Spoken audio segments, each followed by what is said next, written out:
Le dernier quart d'heure de Smart Bourse, chaque soir, c'est le quart d'heure thématique. Le thème ce soir, c'est celui de la guerre commerciale, un thème qui va dominer encore sans doute le second semestre sur les marchés avec cette question, qui seront les gagnants et les perdants de ce nouvel ordre commercial mondial qui est en train de se décider. Nous en parlons avec Bertrand Puif qui est resté à mes côtés, gérant Action Internationale toujours et porte-parole de la gestion de Fidelity. Bertrand, bonsoir, rebonsoir. Bonsoir. Et vous nous apportez alors là une matière très riche, puisque Fidelity mène 2 fois par an, c'est ça, Bertrand, un grand sondage auprès des analystes maison, plusieurs dizaines, voire peut-être quelques centaines d'analystes au niveau mondial qui travaillent chez Fidelity.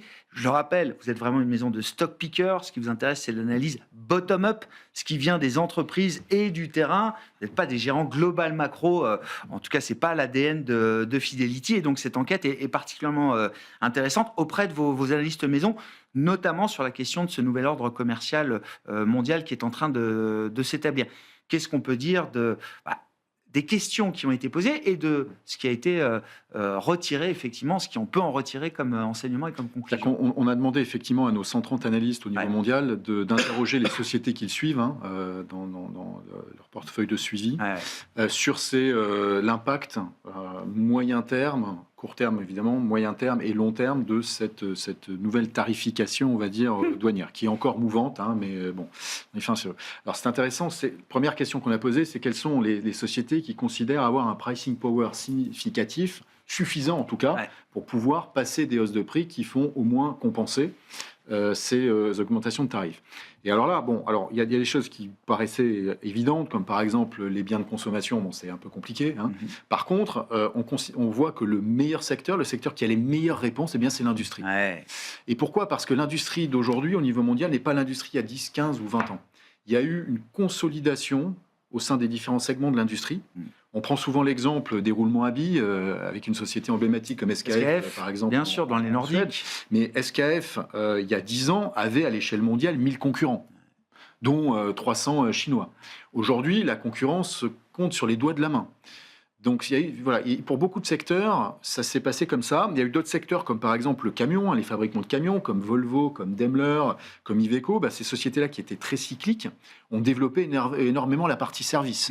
Et aujourd'hui, une société comme Volvo a quasiment la moitié de son chiffre d'affaires sur la partie service et maintenance. Donc, ce que je veux dire, c'est que l'industrie est beaucoup moins cyclique, beaucoup plus cartélisée, entre guillemets, que par le passé, et donc a la capacité de répercuter ces droits de douane dans les prix. Ouais, bien sûr.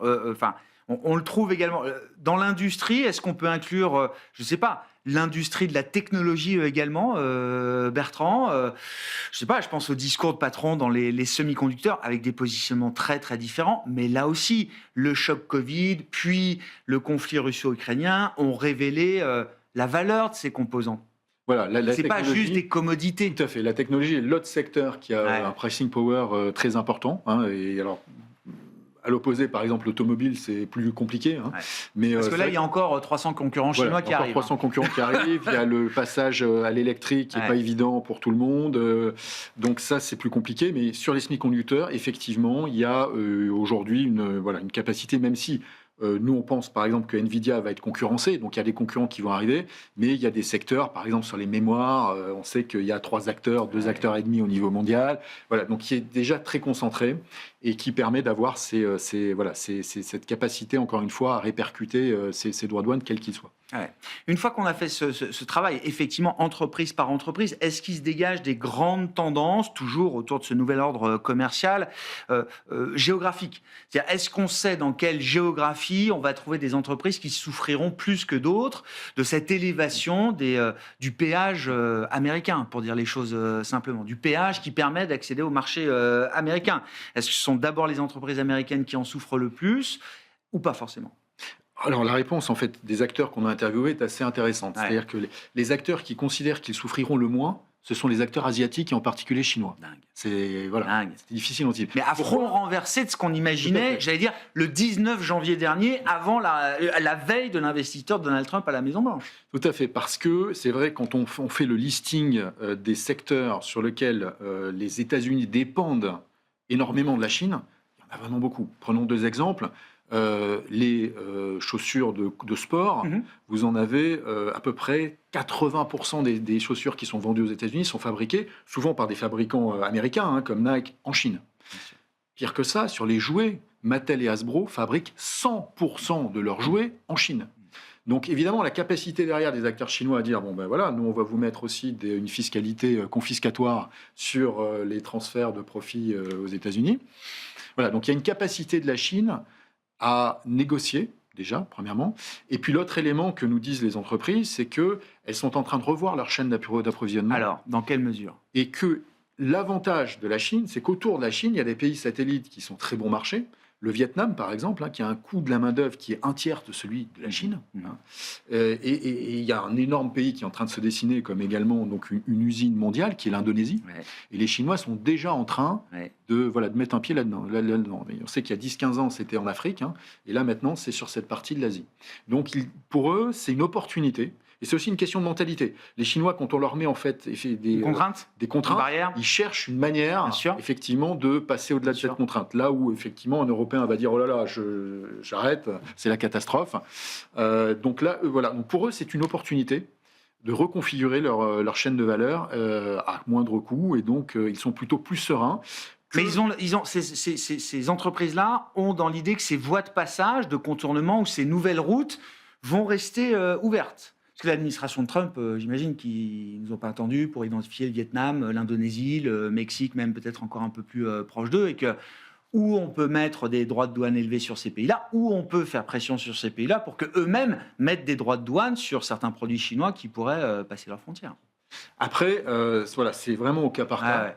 Et sur les produits qu'on a identifiés, je prenais ces deux exemples sur les jouets et sur certains nombres d'articles de sport. Les États-Unis, à court terme, n'ont pas la capacité à aller retrouver un autre fournisseur. Là, c'est pas possible. Donc, Hasbro et Mattel ne sont pas en train de dire on va fabriquer nos jouets demain aux États-Unis. Sans doute qu'ils sont en train de le dire là en administration Trump, mais ça va mettre quand même un peu de temps. Et les prix ne seront pas les mêmes. C'est ça surtout en fait. Donc voilà, pour ces biens de consommation qui sont fabriqués en Asie, en particulier en Chine, et vendus aux États-Unis, il existe une capacité de la Chine à négocier les droits de douane peut-être bien au-delà de ce qu'on pense. Donc ça, il faut avoir ça en tête. Les Américains sont plutôt les sociétés américaines, on va dire, dans l'expectative. C'est vrai qu'il y a des sociétés automobiles qui ont eu leur chaîne de valeur complètement disruptée, explosée, en particulier celles qui étaient dépendantes du Mexique et du Canada. Par contre, il y en a d'autres qui sont plus dans l'expectative, qui sont moins négatifs. Les plus négatifs étant les sociétés européennes, paradoxalement. Donc, c'est vrai que sur ce point de vue-là, on est... alors, c'est vrai qu'aujourd'hui, on ne sait pas, en termes de négociation, quels vont être les droits de douane appliqués à l'Europe. Cet entretien se fait pendant cette période de trêve de 90 jours qui arrive quand même à sa fin. Et c'est vrai qu'on n'a pas eu beaucoup de nouvelles sur l'avancée des négociations entre les États-Unis. Mais on voit certaines sociétés qui sont en train d'étudier, ça n'a pas été décidé, mais de transférer des implantations d'Europe continentale vers le Royaume-Uni. Parce que le Royaume-Uni a déjà une visibilité. A signé un accord. Exactement, et a signé un accord. Donc ça, c'est un élément aussi à prendre en compte et qui pourrait redynamiser le marché britannique. Sachant que le marché boursier britannique, il est très intéressant aujourd'hui en termes de valorisation également. Donc, mais en termes économiques, on va dire que les Britanniques pourraient en bénéficier. Mais à moyen terme, il faut imaginer des changements structurels, des chaînes d'approvisionnement, des chaînes de valeur. Ou est-ce qu'on parle d'ajustement à la marge ? Bon, ce que je faisais en Chine, demain, je vais le faire au Vietnam ou en Indonésie. C'est un bouger, mais ce n'est pas un changement profond non plus de ma chaîne de valeur. Ou est-ce qu'on peut avoir effectivement des décisions beaucoup plus lourdes de la part d'entreprises globales, j'entends. Alors, après, ce qui va jouer également, c'est l'accès aux matières premières. Donc ces entreprises-là, il va falloir qu'elles aient accès aux matières premières. Si pour construire des... Énergie, matières premières. Voilà, si pour construire des véhicules électriques, il faut être en Chine parce que vous avez accès aux terres rares en Chine, 90% de part de marché dans le raffinage, ils ont 50% dans les terres rares, mais 90% dans le raffinage des terres rares. Si vous avez des contraintes à l'exportation, peut-être qu'il faut implanter aussi ces usines en Chine. Donc ça, c'est et là, je rejoins ce que vous dites, c'est des décisions très longues, très lourdes. Bien sûr. Mais ces décisions-là, il y a des acteurs qui les ont faites, par exemple, Linde dans les gaz industriels, plus grosse société allemande du DAX, il y a encore 5 ans, a décidé de délocaliser son siège social aux US. Donc c'est en train de se faire. De plus en plus, ces sociétés sont en train de repenser leur organisation qui date, on va dire, des années 80-90 pour certaines, par rapport à ce nouvel ordre mondial qui se dessine. Il faut attendre qu'une stabilisation, on va dire un peu plus d'accord, et que ces 90 jours soient passés, et qu'on voit dans quel état d'esprit on est. Est-ce que Trump rebondit à nouveau dans une rhétorique en disant je vais encore surenchérir pour aller chercher plus, ou est-ce qu'il va jouer l'apaisement? On pense qu'il va jouer l'apaisement, et donc à partir de là, les sociétés vont pouvoir se projeter et repenser leur chaîne d'approvisionnement. Optimiser effectivement ces chaînes de valeur. Oui, Linde, alors effectivement, Linde c'était avant les droits de douane. Voilà. Parce que son marché est devenu américain. L'automobile, ça va être vraiment quelque chose de spectaculaire, à mon avis. On ne va plus produire une automobile comme on produit aujourd'hui. C'est en fonction de ça, il va y avoir des arbitrages à nouveau qui vont être assez massifs en termes d'implantation d'usines. Sur le plan de l'investissement, en l'occurrence, en vue du second semestre, qu'est-ce que cette enquête, entre autres, nous apporte comme enseignement et comment est-ce qu'on l'utilise ou comment il se traduit sur le plan de l'investissement et de la gestion boursière d'actifs? C'est vrai, comme vous l'avez dit, nous, chez Fidelity, on fait de la sélection de valeurs. Donc, on trouve parmi les valeurs qui répondent positivement, donc, par exemple, dans l'industrie, je peux prendre un exemple, c'est une valeur finlandaise qui s'appelle Konecranes, qui est le leader mondial des grues industrielles, mais également des grues portuaires. Et alors, dans les grues portuaires, ce qui est intéressant et ce que nous dit cette société-là, c'est qu'ils ont un concurrent au niveau mondial, ZPMC, société chinoise. Et un tiers des ports américains sont équipés ZPMC, avec la possibilité pour les Chinois, à distance, de faire comme sur les voitures électriques chinoises, d'appuyer sur un bouton et de tout arrêter. Ça, c'est clair qu'à un moment donné, ça va rentrer dans le viseur de l'administration Trump et qu'il va y avoir une volonté de, comme ça a été le cas pour Huawei. On a sorti Huawei dans la tech du marché américain. On peut sortir une boîte chinoise qui fait des grues portuaires. Donc il y a plein en fait de segments comme ça. Et je veux dire, c'est qu'on a maintenant une granularité. Il faut aller chercher une granularité très forte dans l'investissement. Mais on a de très grosses opportunités de fait de cette réorganisation mondiale. Merci beaucoup Bertrand. Bertrand Puif qui était avec nous sur ses perspectives de marché pour le second semestre. Second semestre qui sera encore marqué par la thématique commerciale. On verra où atterrissent les droits de douane, mais en tout cas, cette recomposition du commerce mondial est loin d'être terminée. C'est un mouvement long, sans doute, qui accompagnera les marchés et les investisseurs. Bertrand Puif qui était avec nous, l'invité de ce dernier quart d'heure de Smart Bourse, gérant Actions Internationales et porte-parole de la gestion de Fidelity.